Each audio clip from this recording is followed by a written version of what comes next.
Greetings all, it's Gerald Clark, December 1st, 2015. Wanted to share some recent information that Christa and I gathered in anticipation of doing our next event.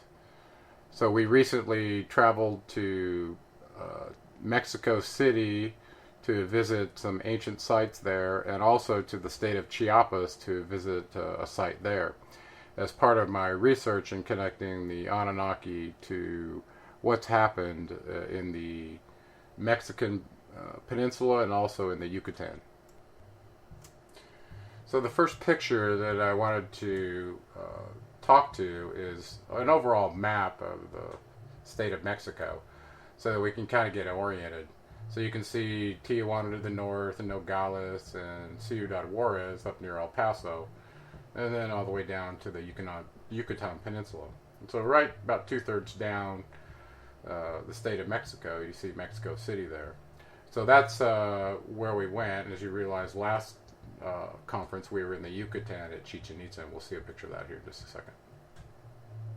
So in this next picture, I wanted to kind of show you kind of some orientation around Mexico City relative to the sites that were important.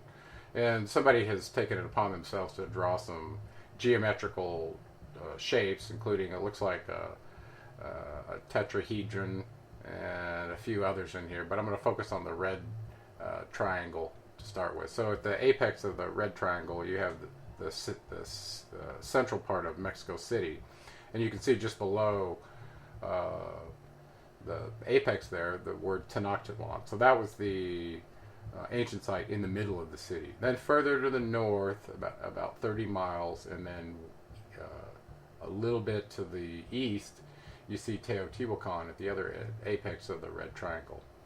So that's one of the sites that we visited, very important. While we were in Mexico City, we saw the Anthropology Museum that was really world class, in order to give you some good insight into all the different races and how these different sites connected each other through a chronology. And then just to the south of Teotihuacan, on this mountain, you see Mount Tlaloc. Well, Tlaloc was the rain god to the Aztecs, and we'll talk a little bit more about the Aztec gods here in just a minute. So this next map in the figure that I'm showing here kind of gives you a more of a focused view from Teotihuacan in the Federal District of Mexico, where Mexico City is. And then it shoots a line straight down the peninsula to a city called Tuxtla Gutierrez, which is actually the capital of Chiapas. So that was the other place we visited. We started at Tuxtla Gutierrez and went south to Tapachula, where the ancient site of Izapa is located.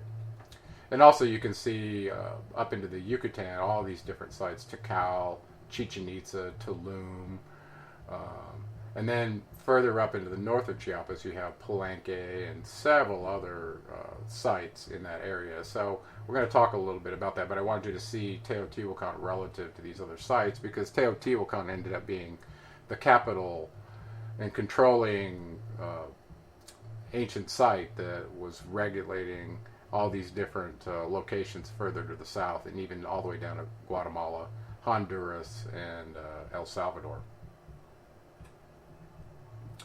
So this next picture is a map to show some drawings that came out of one of the early codices talking about the migration path of the Aztecs. And the reason I'm interested in this is because there were discussions about the Aztecs coming from the north, so you have to ask yourself, well, how far to the north? Was it up in North America? So the information on the history of the ancient sites in Mexico are available through oral traditions, through some of the indigenous tribes, and various books called codices.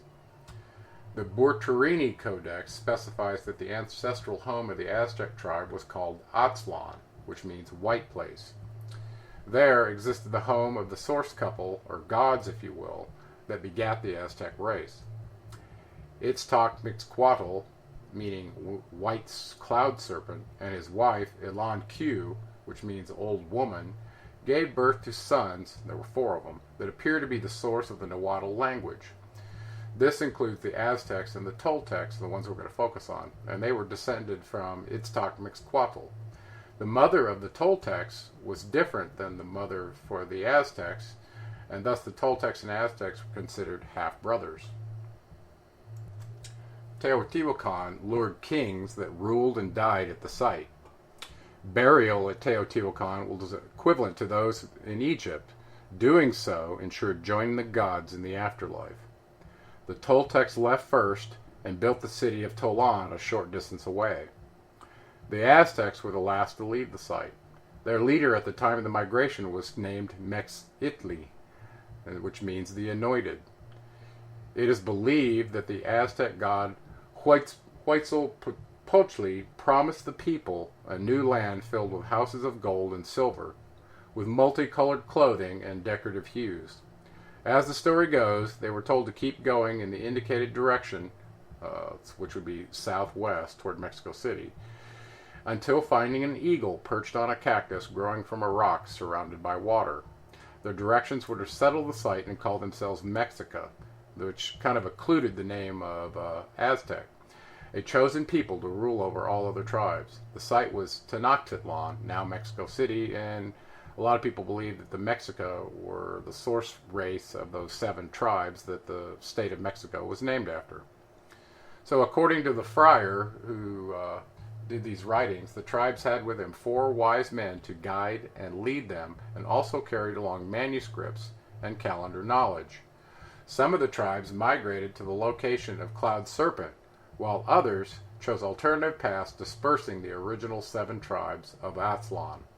The Aztecs and Toltecs eventually reached the site of Teotihuacan. Scholars generally believe that the Teotihuacan site was built by the Mexica circa AD 1325, but that the migrants first landed in the area of Mexico Valley around 1140 AD.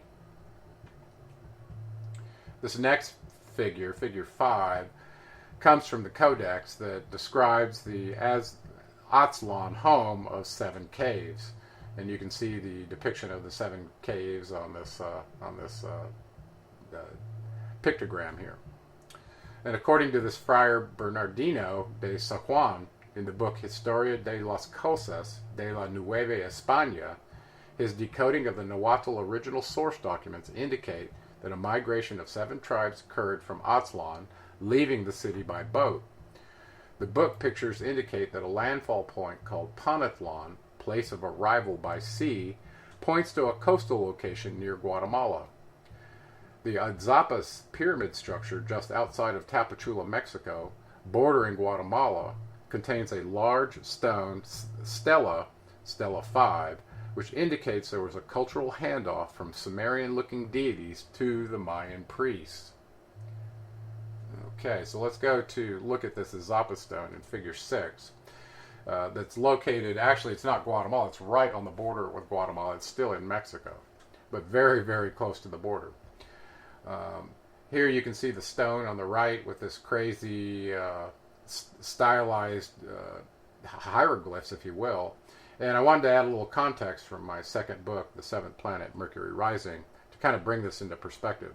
So after Atlantis was destroyed 50,000 years ago approximately, Thoth went to Egypt and took some of the sons of Atlantis with him. There he set up the Egyptian civilization, or in the land of Kem. Well, once he was about to go, after 16,000 years of ruling the place, he told his priest there that he'd be going back to the Halls of Amente for some period of time, which we now know is 100 years. That's how long it took him to go there and renew his body. Every 1,000 years, he'd have to go spend 100 years in the Halls of Amente. Well, as he did that, he dispatched his Egyptian priests who had access to the emerald tablets that took them with them to various locations. And so he dispatched these priests all around the world to preserve this Atlantean wisdom that he'd recorded on his emerald tablets. Thoth's temple priests established the Mayan civilization in South America, from Venezuela to Peru, whose capital was Cusco, near the mouth of the Amazon River. And the Olmec and Maya seem to have mingled at this Izapa site, where this pyramid is, and this large stone stela, where it borders Mexico and Guatemala, where the stone's located. So based on the age of this stela, it could go all the way back to 3114 BC in August, when the Mayan long count calendar started, and this could very possibly be a link here. And we know as you go further into this picture and start analyzing it, and I'm not going to do it full justice here, I did a lot more of it in the recent conference.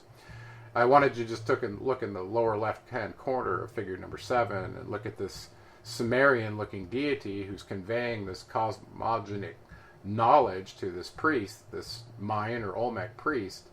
And then you can see on the other side of the Tree of Life another priest who's receiving that knowledge. And this is where the Maya and the Olmecs were sharing, or at least had a cultural connection. So a little bit more information on this figure that was so important from figure 8. These early and middle pre-classic Olmec mythical contents and artistic perfection on the stove carving were later termed Izapa style and were adopted by the Maya. This thing is 30 square feet in area that it occupies. Okay. One of the important things is that clearly this is a Genesis of humanity myth being depicted with the Tree of Life by a river, as this bearded man tells the tale of cosmogony, along with his umbilical cord cutter and the pyramids that were related to Enki and Thoth and Ninmah. So this umbilical cutter was usually affiliated with those who were geneticists and those who were giving life or had a function of creating life, like Ninmah or Isis and Ningishzidda, and Enki as well. Okay, so this, to me, this really establishes a connection between Egypt, the Sumerian gods, the Olmecs, and the Aztecs right at this very site. So it's very significant for that reason. No one knows the exact location of Atlan, where these Aztecs and Olmecs and other 5 races came from. But according to Edward Seller's writings, Wo lag Atlan, die Heimat der Azteken, the place was affiliated with the number 7, the number of caves and temples ascribed to the location.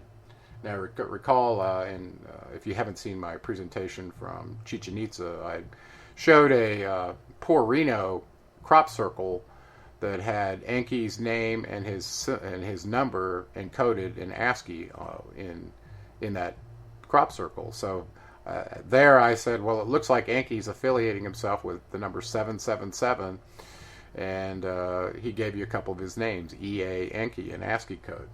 So the number 7 shows up in the Bible also being affiliated with Enlil pretty significantly, who probably was plagiarizing this number from Enki as far as I'm concerned. Anyway, so this formation of the civilization of Atlan comes from legend, and according to Nahuatl legend, there were 7 tribes that once lived in Chico-Maztoc. This is called the place of the 7 caves. These tribes represented the 7 Nahuatl groups, and I'll try to pronounce these for you: Alcolhua, Chalca, Mexica, Tepaneca, Tlalhuica, Taxcalan, and Xochimilca. The Aztec migration from Aztlan to Tenochtitlan is a very important piece of Aztec history. It began on May 24, 1064, which was the Aztec solar year, the first Aztec solar year. Remember, we're talking about calendars and such here. So given the fact that the evidence shows that the Aztecs arrived at Teotihuacan from the north, could the location of Aztlan be coincident with possibly Native American races found in the United States, which is to the north of Mexico? Consider the Four Corners region in Arizona, New Mexico, Wyoming, and that region. Chaco Canyon and the mound builders found in Mississippi and Ohio.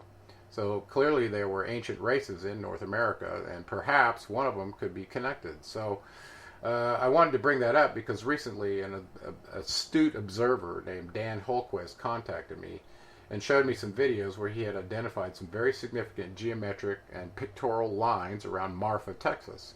So much like the Nazca lines found in Peru in the desert, the extent and significance of these lines in Marfa are only perceptible from the air. Could these civilizations have had lighter-than-air craft with which to observe these pictograms, lines, and geometrical figures? A new investigation into this find could turn out to be yet another piece of evidence that will rewrite our understanding of mankind's history on Earth, and in particular in North America. Okay, so in figure 9, I included a snapshot from one of the YouTube videos that Dan Holquist put together, showing the various lines that are viewable using Google Earth from the air. And you can see the extent of the lines that he's documented so far, and he says he's going to be working on this for a while. There's a lot more to do, and from what I understand, he's planning an actual on-site visit early this next year to start corroborating some of the stuff that he's seeing from the air. So that's pretty exciting. So next I'll talk about the gods of Teotihuacan. The olden gods, much like the pre-pharaonic dynasty of Egypt, were cited in the Nahuatl text as bearded men, to include Quetzalcoatl, who we know was a white bearded man. So paralleling the Mesopotamian legends, tales of divine couples and of brothers who married their sisters is described. The Aztecs believed in 4 divine brothers, from the oldest to the youngest. And I'll try to pronounce these for you. They're pretty difficult names. Tlahtlahui, Tezcatlipoca-Yahuatl, Quetzalcoatl, and Huitzilopochtli. They symbolized the 4 cardinal points and elements, and their colors were red, black, white, and blue, symbolizing the 4 separate branches of mankind's tree. Next, I'll talk about a little bit of general site information at Teotihuacan, the name meaning place of the gods. Recall in Babylon, that name meant home of the gods. So very similarly, a place where all the gods aggregated for whatever they were doing. This ancient site, as I mentioned earlier, is located 30 miles east of Mexico City, and it's famous for its very large Pyramid of the Sun and its correlative smaller Pyramid of the Moon, with the long Avenue of the Dead. And the pyramids were built circa 400 BC, at a time when the Olmecs may have contributed to its construction given their migration paths. And the stages of development are evident with evidence of earlier inner structures and tunnels.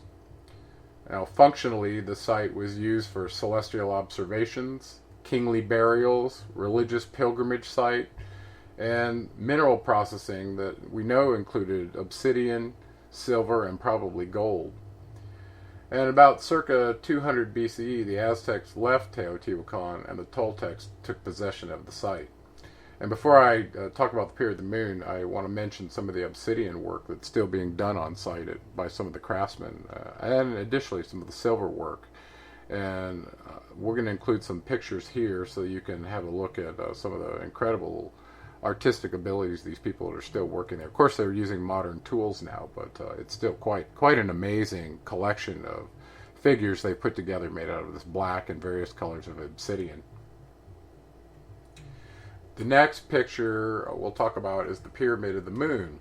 So this was the first site that we visited, and then headed south along the Avenue of the Dead to see the rest of the sites. But this was a good place to start. The Pyramid of the Moon is the second largest pyramid in Teotihuacan, after the Pyramid of the Sun. It's located in the western part of Teotihuacan and mimics the contours of the mountain Cerro Gordo, just north of the site. Some have called it Tanan, which in Nahuatl means mother or protective stone. The Pyramid of the Moon covers a structure older than the Pyramid of the Sun, which existed prior to 200 AD. This undecorated step pyramid structure rises at the northern end of the Avenue of the Dead with a large stone platform in the Great Plaza. This platform used to hold a statue of the goddess of water and the spouse of Tlaloc, the rain god. Her name was Chalchihulti-Q, and her statue is on display at the Anthropology Museum in Mexico City. And this is a good time to show some of the pictures of the various connections between the Olmecs and the Aztecs that we got from the Anthropology Museum. So we'll show those to you here now. Okay, so one good question is, could this goddess that was very important to Teotihuacan be none other than an incarnation of Ninhursag or Isis. We know that Quetzalcoatl was none other than Ningishzidda-Thoth, so the questions as to the connection between the other three brother gods and the deities of Sumer are open to research, which I'll be looking into. At the opposite end of the great goddess's altar is the Plaza of the Moon. This plaza contains a central altar and an original construction with internal divisions consisting of 4 rectangular and diagonal bodies that formed what is known as the Teotihuacan cross. Now, these 4 directions, as you recall, were assigned to the 4 brothers. And also, this plaza is where the statue of this moon goddess was located before it was taken to the Anthropology Museum. So, the Pyramid of the Moon's construction is somewhat interesting in that waterworks included in underground tunnels and channels that began there at the Pyramid of the Moon and proceeded along the Avenue of the Dead. It kind of slopes down to the south, so it would make sense from a water drainage standpoint. And I was considering how much stone is in these pyramids and how much water would flow off of them since it doesn't soak into the ground. You'd have to have some method for dealing with the excess water. It's believed the channels link to the extensive underground tunnels found beneath the Pyramid of the Sun, which have been all the rage as of late, including finding mica that was imported from Brazil in some of those tunnels, as well as pools of mercury that led all the way down to Quetzalcoatl's pyramid. We'll talk about that. So beginning in 1998, archaeologists excavated beneath the Pyramid of the Moon, and these tunnels were dug into the structure that have revealed that the pyramid underwent at least 6 renovations. Each new addition was larger and covered the previous structure. We also saw this at Chichen Itza as well. So there was a pyramid inside the citadel, the Quetzalcoatl's pyramid, that was much older than the one on the outside. So the Pyramid of the Moon was built on ground, according to Dr. Sitchin, 30 feet higher than the Pyramid of the Sun, whose top is at the same mean sea level as the larger Sun Pyramid, as it was described in the book The Lost Realm. So its height is 43 meters or 141 feet. So this figure should be, if it's only, if it was built on a 30-foot platform, that it should be 220 feet, given the fact that the ground is 30 feet or meters higher than the platform for the Pyramid of the Sun, so that they are at the same height relative to sea level. So I noted a height discrepancy that according to Sitchin, the MSL height would be 233.5 feet minus the 30 feet of the Pyramid of the Moon, or a total of 203.5 feet. This is an error of 62.5 feet. So if the boost height was in meters instead of feet, it might have been a print error. Then we have a height of 230 feet MSL for the Pyramid of the Moon, which closely approximates the Pyramid of the Sun height of 233.5 feet. So I think that should have been 30 meters, not feet. There's a video segment here we'll show you of some of the pictures we took climbing and ascending the Pyramid of the Moon and the plaza, so we'll insert those now so you can take a look. Next, we'll talk about the Avenue of the Dead that you could see from the video segment from the Pyramid of the Moon. That's a very, very long, broad, straight avenue that spans over 5 miles southward from the Pyramid of the Moon and was named due to the crypts that lined the road on either side. It's likely that kings and royalty were buried in these tombs, and one can expect to encounter many vendors lining the avenue today, hawking their souvenirs to leery tourists, hoping to see the ancient site without being constantly barraged by the sales frontal assault. We also saw it at Chichen Itza, and it was actually far worse there than it was at Teotihuacan. Next, I want to talk about the alignment of Teotihuacan's Avenue of the Dead. It's very strange. In Figure 11, you can see the magnetic declination map that we'll be referencing in this text. So oddly enough, the Avenue of Dead is not aligned with true north, but it's rather offset by 15.28 degrees west. One possible explanation for this offset is to account for the magnetic declination pilots have used to calibrate their onboard magnetic compass for the area of the world they are operating in. So in the map, as you can see in California, when we used to fly helicopters leaving Manhattan, Kansas and going out to the Barstow region in California, it's desert, we used to reset our magnetic compass by approximately 15 degrees west just to accommodate for the magnetic flux lines. So it seems like this is possibly the reason they did the same thing here. Other sites like Tula, which is where these large statues that look like they have Olmec origins are located, also adopted this deviated alignment, naming it a sacred orientation. The reason stated by A.F. Aveni in his book Astronomy in Ancient Mesoamerica proffers that the orientation was adopted to facilitate ease of observation of celestial events on specific calendar dates.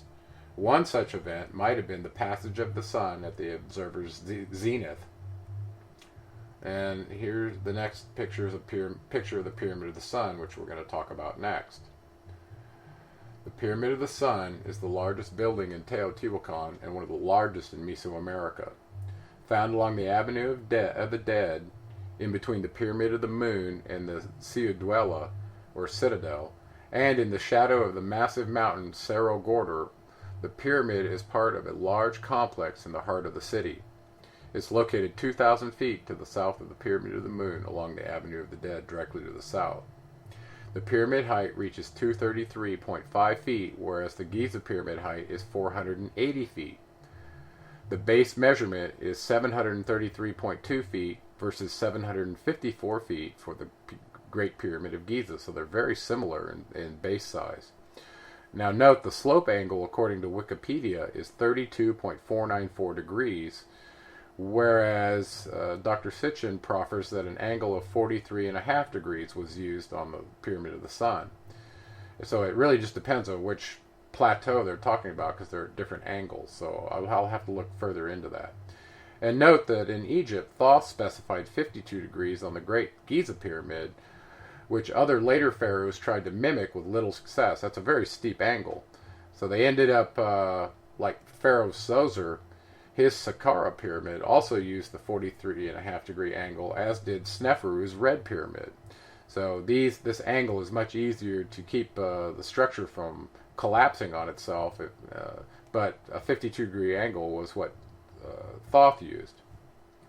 So 52 is his number, is his magic number, if you have seen my Chichen Itza presentation. So the pyramid is oriented slightly northwest of the horizon point of the setting sun on 2 days a year, August 12th and April 29th. This is due to that 15.2 degree offset. These are about one divinatory calendar year apart for the Teotihuacanos. The day of August 12th is significant because it would have marked the date of the beginning of the present era and the initial day of the Maya long count calendar, which we know happened on August 12, 3014 BCE. So that's very significant that they had included that point to observe on the zenith on August 12th. So that may be why they did it. It was constructed in two phases. The first construction stage, around 100 CE, brought the pyramid to nearly the size it is today. The second round of construction resulted in it being completed size of 224.942 meters, or 738 feet on the base, and 75 meters, or 246 feet high, making it the third largest pyramid in the world, though still just over half the height of the Great Pyramid of Giza, which is at 146 meters, or 480 feet. It is constructed of crude stones and stucco utilizing 10 million cubic feet. The Great Pyramid of Giza used 93 million cubic feet and used much larger cut stones without mortar, whereas this one used stucco and some sort of mortar to stick them together. The second phase also saw the construction of an altar atop the Pyramid of the Sun, which has not survived into modern times. The Adasada platform was added to the pyramid in the early 3rd century, approximately the same time as the Teotihuacan pyramid, or the feathered serpent pyramid, was constructed. Some interesting mathematics were used to determine the base versus height and angle decisions for this pyramid design. In Egypt, we know that the Great Pyramid of Giza used the following formula to determine these measurements, which included the knowledge of the constant pi. The 52 degree angle was derived by starting with the length of a base divided in half and then divided by pi and multiplied by 4 the number of sides.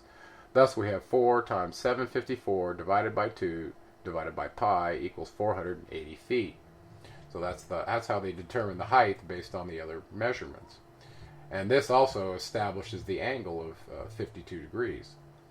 In the case of the Pyramid of the Sun's height, we get 3 times 738 divided by 3 times pi equals 235 feet. Well, this is very close to the 233.5 feet measured. So the only difference in this formula is that they used a factor of 3 instead of a factor of 4. And according to Sitchin, this difference in height facilitated using a shallower slope angle of 43.5 degrees versus the Wikipedia-supported angle of 32.494. An actual measurement is needed to determine which is correct. So I'll include a video segment here of the Pyramid of the Sun so you can see how onerous of a task it was to climb up this thing. You had to stop at the various plateaus to get your breath because it was intense. We even saw, you'll see in the video segment, there's a guy up at the top that I'm having a discussion with, a Mexican man who's 80 years old who hiked up this thing. And the son that was with him hiked up there and carried his daughter on his shoulders. So I was like, wow, you got to be in serious good shape to deal with that high of and steep of an angle of climb. Next, I'll talk about the Quetzalcoatl pyramid, and it's shown in Figure 13. So the next figure, Figure 14, shows you some of the intricacies that were found carved on an inner platform on a wall at that pyramid. And you can clearly see Quetzalcoatl's feathered serpent, and also right next to it to the left you can see an image of Tlaloc, the rain god, with wavy edifices in the background. So it's quite interesting why that's being portrayed. So the Temple of the Feathered Serpent is the modern name for the third largest pyramid at Teotihuacan. It's located 300 feet to the south of the Pyramid of the Sun, 3,000 feet to the south of the Pyramid of the Sun, in what is termed the Citadel. The structure is notably partly due to the discovery in the 1980s of more than 100 possibly sacrificial victims found beneath the structure. The burials, like the structure, are dated to sometime between 150 and 200 CE. The pyramid takes its name from representation of the Mesoamerican feathered serpent deity which covers its sides. And these are some of the earliest known representations of the feathered serpent, often identified with the much later Aztec god Quetzalcoatl. The structure is also known as the Temple of Quetzalcoatl and the Feathered Serpent Pyramid. Recent excavations revealed sculptures of the symbol of Quetzalcoatl along with the face of the rain god Tlaloc with a watery background, as I showed you. We are considering doing a 3-day conference based out of Mexico City that will feature a full-day lecture and workshop events. A facilitated tour of the Mexico City Anthropology Museum will be held on Tour Day 1. Tour Day 2 attendees will visit the ancient pyramid site of Teotihuacan, featuring the famous Temple of the Sun and the Moon for the first half of the day. Then, the second half of the day, the tour will involve a short travel to the Toltec city of Tula, or Tulan, where the giant Olmec statues have been found. If you have interest in seeing this event happen, please let us know. In the interim, we plan to host the event in March, April, or May, sometime early in 2016, if enough folks indicate interest. Thanks for watching this video and for your continued support.